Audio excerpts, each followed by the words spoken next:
생각들을 일반적으로 자꾸 하게 돼요.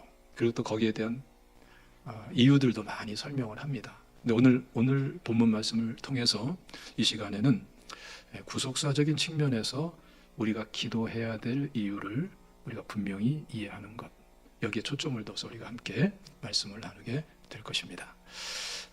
예레미야서는 몇 가지 특징이 있어요. 그 특징 중에 하나가 뭐냐면은 대부분의 말씀을 하나님께서 예레미야를 통해서 주시긴 하셨는데 기록을 예레미야가 직접 한 게 아니라 바룩이라는 사람이 대피를 하게 됩니다. 오늘 본문에도 마찬가지로 지금 이 예레미야는 많은 핍박을 받으면서 막 감옥에 갇혀 있고 별일이 많이 있어요. 그런 것도 하나의 이유가 되기도 하는 것입니다. 여기에 대한 확실한 보통 내증이라고 그러는데 확실한 말씀을 36장 4절에서 바룩이 대피를 했다라는 것을 말씀하고 있죠. 근데 여기서 중요한 게 뭐냐면은 역사적인 배경이에요. 이 시기가 어느 때냐면은 북이스라엘은 아수르에게 완전히 망해서 나라 자체가 없어져 버리죠. 그 백성들도 이주 정책, 혼혈 정책을 따라서 뿔뿔이 흩어져 버려요. 다른 이민족에 섞여서 혼혈족이 돼갑니다. 그리고 남쪽 유다도 결국은 망합니다. 그래서 바벨론의 포로가 돼서 70년 노예 생활로 들어가게 되는 것이죠. 바로 그 직후에 BC 586년 직후에 하나님께서 예레미야에게 말씀을 주시는 거예요. 그러니까 역사적인 이런 배경을 보면은 굉장히 긴장감이 가득 차 있는 상태에서 이 말씀을 주시는 거예요. 그래서 왜 이스라엘 백성들이 하나님의 백성들, 하나님의 자녀, 택한 백성들, 언약의 백성들인데 왜 이렇게 끔찍한 일을 겪게 됐는가? 그것에 대해서 먼저 말씀을 쭉 하는 거예요. 그것은 크게 나누면 두 가지에 초점을 둡니다. 하나는 우상 숭배, 두 번째는 그 결과로서 빚어지는 온갖 도덕적인 악행들. 이것이 이들에게 불행을 가져오는 원인이 되었다라는 것을 계속해서 말씀을 하는 거예요. 그래서 우리가 지금 우리가 함께 예배드립니다만은 정말 마음속에 우리가 성경적으로 생각을 할 줄 알아야 되고요. 마음속에 분명히 정리해야 됩니다. 우리가 예배드리는 이 예배가 안 믿는 사람 눈에 보기에는 별거 아닌 것처럼 보여도 하나님 눈에는 너무나 소중한 거예요. 그래서 예배가 회복되는 것에 여러분들 사명감을 가지셔야 돼요. 그것이 가정과 개인과 나라와 민족과 시대를 위한 거예요. 성경적으로 보면 그렇습니다. 예배가 무너지면은 다 무너져요. 나라가 무너지고 제국이 무너져 버려요. 그게 이 예레미야서의 중요한 메시지예요. 예배가 회복되면은 다시 일어서요. 아무리 초토화되어 있는 문제도 회복이라는 게 일어나고 치유라는 게 일어나게 돼요. 이게 하나님의 역사, 불가항력진 하나님의 역사가 그 모든 것을 은혜로 뒤집어 버리고 축복으로 다시금 채워버리세요. 그것을 이 예레미야서에서 강력하게 역사적 배경이면서 구속사적인 배경으로서 말씀을 하고 있는 거예요. 이것을 강조하는 것이 예레미야서의 여러 형태로 나오는데 우리 간단하게 몇 가지만 보면은 예레미야서는 52장으로 되어 있는데 1장부터 36장까지는 계속해서 하나님이 1인칭으로 하나님 자신을 드러냅니다. 나는 이런 식으로. 그러니까 뭘 강조하는 거죠? 내가 한 거다라는 걸 강조하는 거예요. 아수르가 무너진 것, 저 북이스라엘이 아수르에게 완전히 나라가 없어진 것, 바벨론이 아수르를 물리치고 애국까지 나중에는 물리쳐가지고 남유다 백성들을 포로 끌려간 것, 누가 한 거다? 내가 한 거다라는 걸 강조하는 거예요. 이게 뭐 때문이다? 죄 때문이다라는 걸 강조합니다. 그래서 예배를 회복하는 것이 시대적인 사명이에요. 크리스찬들에게는. 믿으시기를 축원합니다. 세상에 다 잘 돼도 예배가 무너지고 예배가 회복되지 않으면 닥쳐오는 결과는 불행이 닥쳐올 수밖에 없다라는 것을 성경은 누누이 말씀하는데 오늘 본문에서도 동일하게 말씀을 하는 거예요. 또 한 가지는 뭐냐면은 하나님께서 18장 보면은 토기장이 비유를 말씀합니다. 예레미야에게 토기장이의 집으로 가라 그래요. 그래서 토기장이가 진흙덩어리를 가지고 토기를 어떻게 만드느냐라는 걸 보라고 그럽니다. 여러분들 직접 보신 분도 있을 수 있고 또 영상을 통해서 보신 분도 있을 텐데 보면 어떻습니까? 막 이렇게 모타를 통해서 막 회전하는 판이 있죠.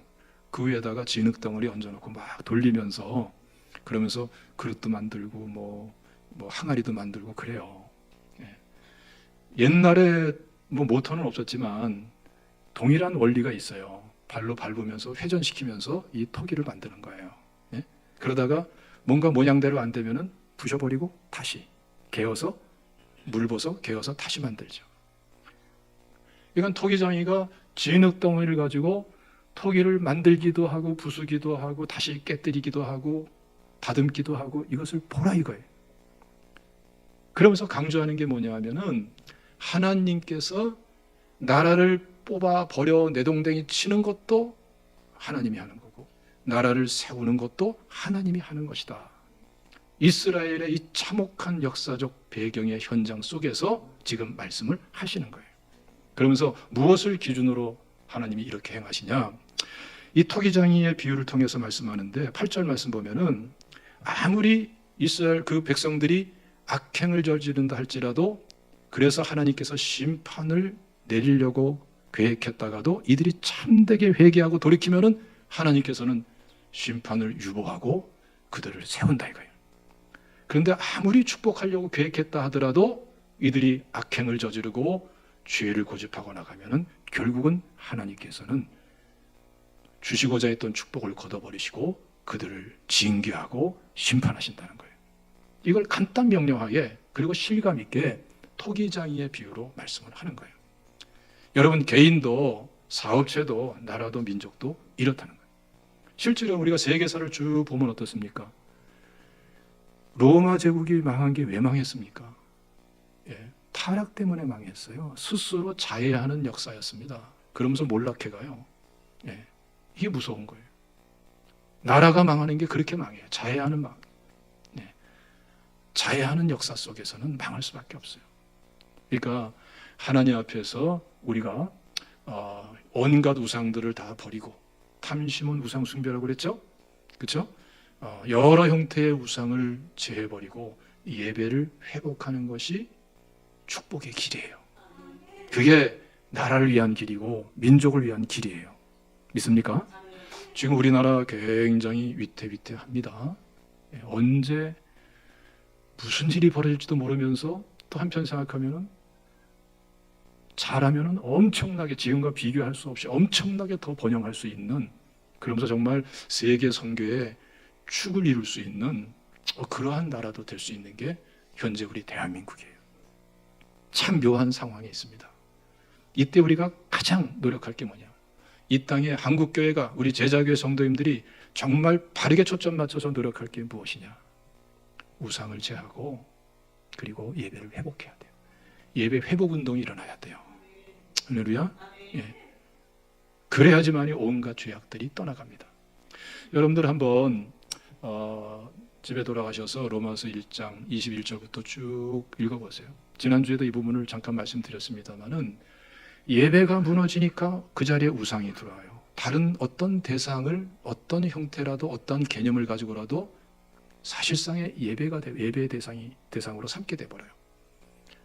지금 이 동성애 때문에 지금 온 나라가 난리죠. 그렇죠? 한국교회가 지금 난립니다. 한국만 그런 게 아니에요. 전 세계가 동성애 때문에 난립니다. 난리예요. 아마 외국 나가 보신 분들은 아마 희한한 것을 많이 볼 거예요. 아마 무슨 태국이나 이런 데 갔다 오신 분들도 미국도 마찬가지로 그런 거 본 분들이 계실 거예요. 여자 화장실, 남자 화장실 두 개만 있질 않아. 혼성 화장실이 꼭 있어. 트랜스젠더 화장실이 있고 이상한 화장실이 자꾸 늘어나요. 별 해괴망측한 일들이 계속해서 일어나요. 그게 제도화되고 있고 법제화되고 있고. 여러분 그러면 나라가 망하는 거예요.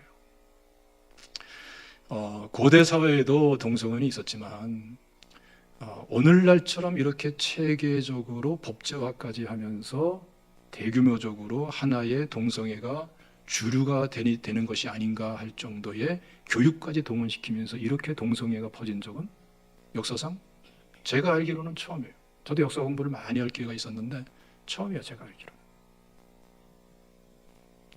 이런 때가 어디 있습니까? 예?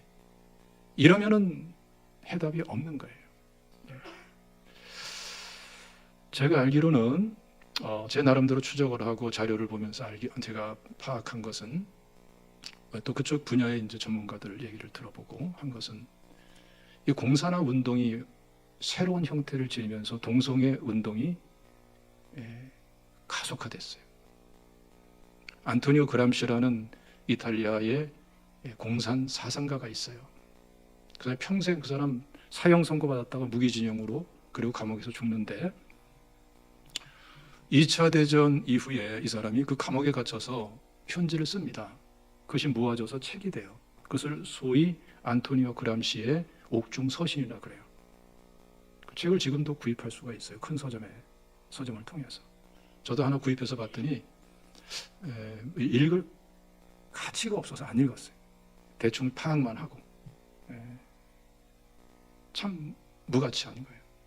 거기서 말하는 핵심이 뭐냐면은 진지전, 기동전에 초점을 두는데, 각 진지를 뭘 말하냐면 정치, 경제, 사회, 문화, 종교, 교육, 사회 저변의 각 영역마다 진지를 구축하라는 거예요. 그 전까지는 경제 논리를 중심으로 해서 공산화 운동을 일으켰는데, 안토니오 그람시 이후의 중요한 차이는 뭐냐면 전방위적인 공산화 운동을 일으키는 거예요. 그러면서 어디에 초점을 두냐면은, 초점 두는 것 중에 뭐냐면 첫째로 가정 해체예요. 가정이 해체돼야 공산화 운동이 성공될 수 있다. 예? 그러려면은 성 정체성을 왜곡해야 돼요. 이러면서 동성애가 엄청나게 퍼지는 거예요. 여러 형태로. 또 한 가지는 교회 해체예요. 무신론자로 몰아가야지, 그래야지 공산화 사상이 거기에 들어갈 수가 있다. 무서운 거죠. 예? 그러면서 인간이 이상한 인간으로 개조되는 거예요. 이런 공산화 운동이 광범위하게 지금 전방위적으로 전 세계적으로 2차 대전 이후에 지금까지 계속해서 일어나면서, 그 중에 하나가 바로 이 성 정체성을 혼돈시키는 교육, 제도, 법제화하면서 이런 일들이 벌어지고 있는 거예요. 인권이니 그러면서 왜곡되니까 가짜 인권이죠, 사실은. 예? 오히려 역차별적인 인권이죠. 지금 법적으로 정해진 것만 하더라도 희한한 사회가 되고 있는 거예요. 그리고 무서운 파괴로 치닫고 있는 거예요. 이러면 어떤 일이 있습니까? 이러면은 이제 심판이 따라오게 되는 거예요. 그래서 예배가 중요하고, 기독교가 중요하고, 말씀이 중요하고, 복음을 나누는 게 중요한 거예요. 이 자체가 중요한 사명인데 시대적인 사명이에요. 개인과 가정과 사회를 위해서, 나라와 민족을, 시대를 위해서. 그래서 여러분, 우리가 아무리 부족하다 하더라도 주님께서는 이미 말씀하셨잖아요. 너희는 세상의 빛이다. 너희는 세상의 소금이라. 믿습니까? 옆 사람과 함께 서로 격려합시다. 당신은 세상의 빛입니다. 소금입니다. 시작.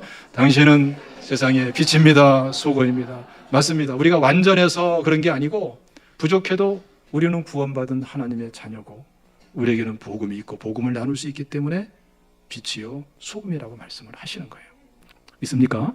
예. 그래서 여러분, 우리가 하나님 앞에서 어떻게 살 것인가라는 것을 마음에 딱 정해야 됩니다.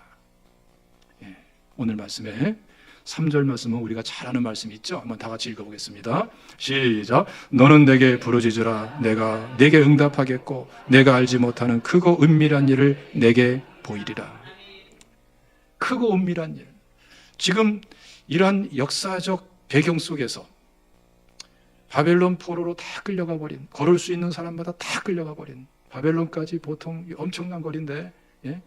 여기서 저 도쿄 그 너머까지 가야 되는데, 예? 그 거리를 걸어서 목숨 걸고 끌려갔던 그 많은 사람들, 그들이 온다는 것은 그 시대로서는 꿈도 꾸기가 어려운 거예요. 예. 그러나 이러한 배경 속에서 하나님께서 크고 은밀한 일이라고 말하는 건 뭐예요? 불가능해 보이는 것, 벽에 부딪혀 있는 것, 감히 상상도 하기가 어려운 난제들, 예. 그 크고 비밀한 일들, 사람에게는 불가능해 보이지만 하나님께서는 얼마든지 이룰 수 있기 때문에 크고 은밀한 비밀한 일을 내게 보이리라. 회복을 보일 것이다. 치유를 보일 것이다. 절망 속에서 희망을 보게 할 것이다. 막혀져 있는 담이 허물어지게 할 것이다. 큰 산은 무엇이냐? 내가 수르바벨 앞에서 평지가 되라는 말씀처럼 평지가 되고 시온의 대로가 열릴 것이다. 지금 이렇게 말씀을 하고 계신 거예요. 그래서 기도하라. 기도하라 이렇게 말씀하는 거예요. 왜 기도하라고 말씀하냐 하면은 앞에 굉장히 중요한 말씀이 나옵니다. 한번 읽어보겠습니다. 예레미야서 31장 31절 말씀 다 같이 읽습니다. 시작. 여호와의 말씀이니라. 보라, 날이 이르리니 내가 이스라엘 집과 유다 집에 새 언약을 맺으리라. 여러분, 새 언약이 있다면은 뭐가 있을까요? 옛 언약이 있겠죠. 네.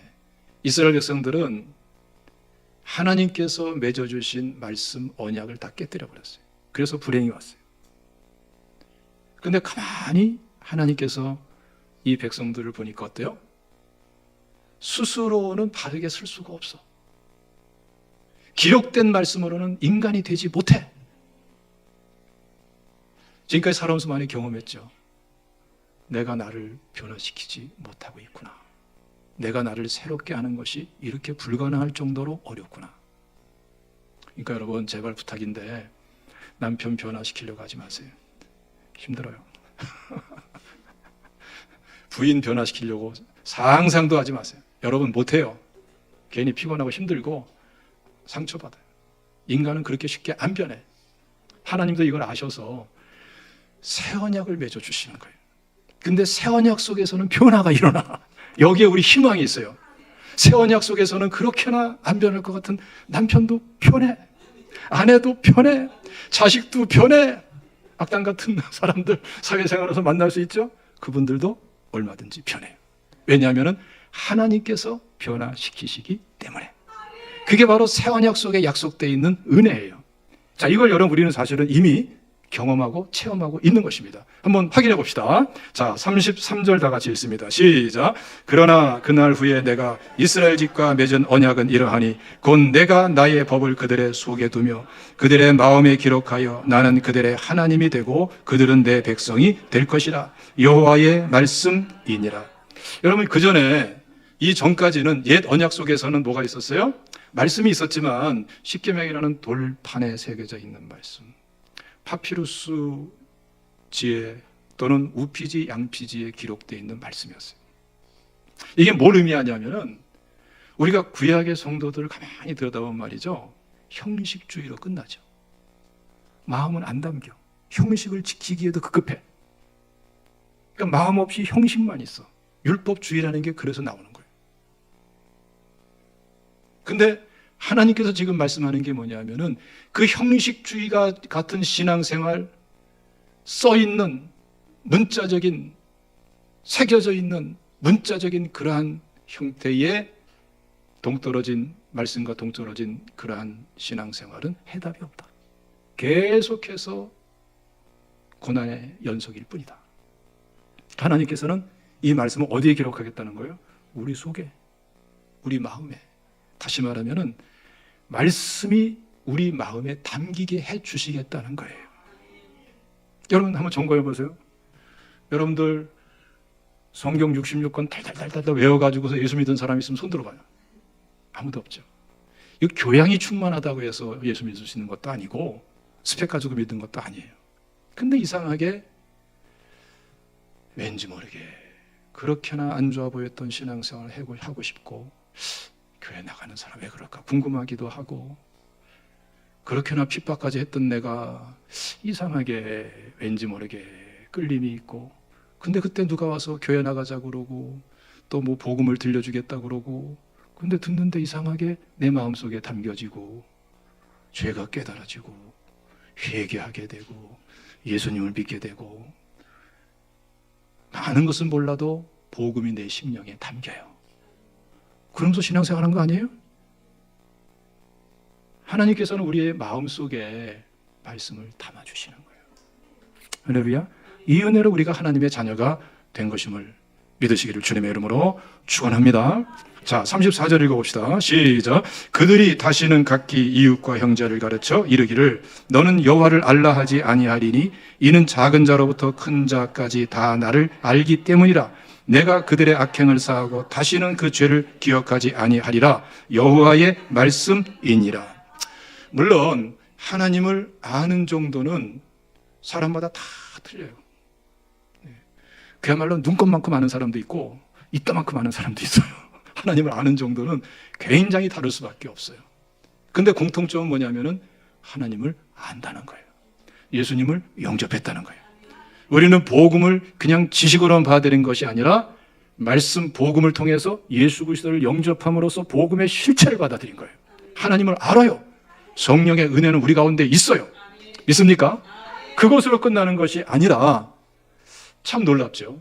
전에는 기도라는 건 생각도 못하고 예배 드리면 이상한 사람 같고 그랬었는데 예수님을 영접하고 죄를 회개하고 나의 구주와 주님으로 예수님을 영접하니까 어때요?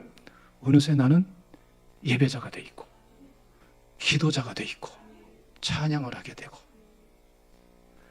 여기서 발견되는 게 뭡니까? 하나님과 나와 완전히 죄의 벽이 쳐져 있었는데 내가 하나님과 화목하네. 화평이 이루어지는 거예요. 왜 그렇죠? 오늘 말씀에 새 언약 속에서 하나님께서 우리에게 깨우쳐주시는 게 뭐예요? 죄를 완전히 사해 주신다. 있습니까? 예, 죄와 함께 할 수 없는 하나님께서 우리의 죄를 완전히 사해 주기 때문에 우리는 하나님과 완전한 화평을 누릴 수 있는 특권을 가지고 있는 거예요. 그걸 말씀하는 거예요. 믿습니까? 자, 그런데 우리가 할 게 그렇다면 뭐냐? 그게 바로 기도라는 거예요. 기도. 다시 내가 말씀드릴게요. 아멘 크게 하세요. 그게 바로 기도라는 거예요. 그래서 오늘 말씀 3절에 굉장히 중요한 말씀이 있죠. 다 같이 읽어보겠습니다. 시작. 너는 내게 부르짖으라. 내가 내게 응답하겠고 내가 알지 못하는 크고 은밀한 일을 내게 보이리라. 아멘. 이제는 그냥 우리가 의지적으로 바둥거리면서 기도하는 게 아니고 하나님께서 허락하신 새 언약 속에 담겨있는 은혜가 알게 모르게 우리 심령에 있는 거예요. 예. 죄를 완전히 사해 주시고 우리가 하나님을 알 수 있도록 해주시고 우리 마음속에 말씀이 담기게 하면서 그러면서 하나님과 화평을 누리도록 자꾸 왠지 모르게 주시는 은혜가 있어. 그 은혜를 차단하지 말고 그 은혜를 외면하지 말고 무엇으로 바꾸라? 기도로 바꾸라. 그걸 말씀하는 거예요. 그러면 크고 은밀한 일이 무엇인가 내가 너에게 보여주리라. 그냥 보여주는 게 아니라 사실상 실질적인 내용을 전체적으로 어떻죠? 그 보여준 것을 실현해서 내 현장에 주님께서 가져와 주시는 거예요. 그래서 바벨론 포로가 귀환하게 되는 역사도 있는 것이죠. 여기에 대해서 여러분 구체적으로 말씀하죠. 6절 다 같이 읽겠습니다. 본문 6절입니다. 시작. 그러나 보라 내가 이 성읍을 치료하며 고쳐 낫게 하고 평안과 진실이 풍성함을 그들에게 나타낼 것이며. 하나님께서 나라 자체를 치유하신다는 거예요. 회복시킨다는 거예요. 앞에 보면은 4절과 5절 말씀 보면 비참한 내용이 나옵니다. 바벨론이 1차, 2차 침공에 왔을 때에 나라에 쓸만한 사람들, 좀 배웠다는 사람들, 뭔가 재능 있는 사람을 다 끌어갔어요. 3차 침공할 때는 그 정도가 아니라 그냥 걸을 수 있는 사람 다 끌어가요. 그리고 이것을 방어하기 위해 가지고 이스라엘 백성들, 남유다 백성들은 막 집을 헐고, 그리고 왕궁을 헐어서 무너진 그러한 성벽을 쌓고 막으면서 저항하고 결사항쟁을 했지만 그러나 이들은 완전히 참패할 수밖에 없어요. 그 난공불락이라고 유명한 그 예루살렘 성이 완전히 함락돼 버리고 초토화돼 버리고 다 포로로 끌려가요. 근데 그 이유를 뭐라고 그래요? 5절 말씀 보면 내가 그렇게 한 거다라고 말씀하는 거예요. 그러나 이제는 너희들 내가 치유하고 회복할 것이다. 기도하라. 믿습니까? 기도 속에 치유와 회복이 일어나요. 믿습니까? 7절 다 같이 읽어보세요. 시작. 내가 유다의 포로와 이스라엘 포로를 돌아오게 하여 그들을 처음과 같이 세울 것이며. 보세요. 포로들이 다 돌아오도록 하나님이 역사하시겠다는 거예요. 실제로 돌아왔잖아요. 믿습니까? 잃어버린 것, 놓쳐버린 것, 상실된 것, 자포자기에 빠져버린 것들 회복하시는 분은 하나님인 줄로 믿으시기를 축원합니다. 8절 시작. 내가 그들을 내게 범한 그 모든 죄악에서 정하게 하며 그들이 내게 범하며 행한 모든 죄악을 사할 것이라. 근본적으로 죄를 사하시며 죄를 없이 하시며 하나님과 화평을 누리게 하시는 거예요. 예? 여기에 큰 축복이 있는 줄로 믿으시길 바랍니다. 9절 시작. 이 성읍이 세계 열방 앞에서 나의 기쁜 이름이 될 것이며 찬송과 영광이 될 것이요 그들은 내가 이 백성에게 베푼 모든 복을 들을 것이며 내가 이 성읍에 베푼 모든 복과 모든 평안으로 말미암아 두려워하며 떨리라. 굉장한 선언입니다. 지금 그렇게나 이스라엘을 악하게, 하나님 백성들 자녀들을 악하게, 그리고 모질게 핍박하고 찍어 누르고 포로로 잡아가고 짓밟고 했던 사람들이 역전이 되는 거예요. 하나님께서 이들을 치유하고 회복시키고 이들을 축복하니까 오히려 그 강대한 주변 나라들이 하나님의 백성들을 두려워해. 뭐 때문에 두려워하죠? 축복 때문에 두려워해. 이해되세요? 성경에 많이 나오잖아요. 예? 아브라함도 어떻습니까? 아비멜렉에게 아내를 뺏길 뻔하다가 하나님의 축복으로 오히려 수지만 잡고 돌아와. 이삭도 마찬가지죠. 세상에 이삭은 평범하고 조용한 사람인데 아비멜렉이 와가지고서 어때요? 군대장관 비골까지 데리고 와가지고서 우리를 해하지 말라. 우리 하친 언약을 맺자. 축복 속에 두려움을 느끼게 되는 역사가 주변 사람들에게 일어나는 거예요. 아마 이 자리에 계신 분들 중에서 직장생활 또 사업하면서 사회생활 속에서 그런 경험을 하신 분들이 아마 여러 분 있을 거예요. 정말 안 좋고 못되고 정말 고약한 사람들이 있어요, 없어요? 있어요, 없어요? 있죠, 있어요. 세상은 그렇게 쉽지가 않아. 있어요. 근데 그 가운데에서 당하는 것 같고 뺏기는 것 같고 손해보는 것 같고 배신당하고 짓밟히는 것 같은데 하나님 앞에서 바르게 쓰려고 몸부림치면서 기도하고 나갈 때에 이상하죠. 하나님이 자꾸 도우시는 역사가 있죠. 하나님이 부어주시는 축복이 있죠.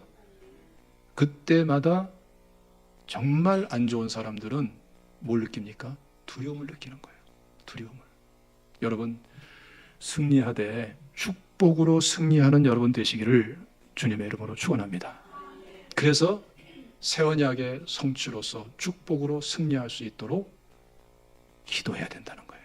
하나님은 기도를 통해서 이 일을 이루시는 겁니다. 한 군데의 말씀만 읽어봅시다. 에스겔서 36장 37절 말씀이에요. 시작. 주 여호와께서 이같이 말씀하셨느니라. 그래도 이스라엘 족속이 이같이 자기들에게 이루어 주기를 내게 구하여야 할지라. 내가 그들의 수요를 양떼같이 많아지게 하되. 따라합시다. 그래도 이스라엘 족속이 이같이 자기들에게 이루어 주시기를 내게 구하여야 할지라. 배경은 오늘 본문 말씀과 패턴이 같아요. 하나님께서 회복시켜 주시고자 하시는데, 하나님께서 축복하시고자 하시는데, 들어쓰시고자 하시는데, 이 백성들이 할 일이 뭐냐? 내 계획은 분명히 사랑이고 축복이고 은혜인데, 치유고 회복인데, 내 뜻과 내 계획은 분명히 이거지만 그래도 이스라엘 백성들이 이같이 이루어지길 위해서 어떻게 해야 된다고요? 기도해야 된다. 믿습니까? 다시 말하면 하나님은 기도를 통해서 이루시는 분이세요. 믿습니까? 그래서 여러분 37장 말씀 보면, 에스겔 37장 말씀 보면은 굉장한 말씀이 선포되죠. 에스겔 선지자에게, 에스겔 골짜기에 마른 뼈다귀들을 향해서 어떻게 하라고 그래요? 태어나라 그러잖아요. 그렇죠? 그 뼈다귀들이 일어나서 사람이 되는데 생기가 없잖아요. 생기를 향하여 태어나라. 그러면서 그 에스겔 골짜기에 마른 뼈다귀 같은 그 이스라엘 백성들, 사실 바벨론 포로 속에서 완전히 좌절 속에 빠져 있는 백성들을 의미하는 거예요. 이들이 하나님의 군대를 일으키잖아요. 회복이, 치유가, 부흥이, 축복이 일어나는 거예요. 여러분, 하나님은 우리를 사랑하시고 우리를 축복하시고 우리를 들어쓰시기를 원하시고 그것이 하나님의 뜻이고 계획입니다. 그래서 새 언약을 주신 것입니다. 우리에게 맡겨주신 게 뭐예요? 그러니까 기도하라. 기도하겠습니다. 주님 감사합니다. 내일부터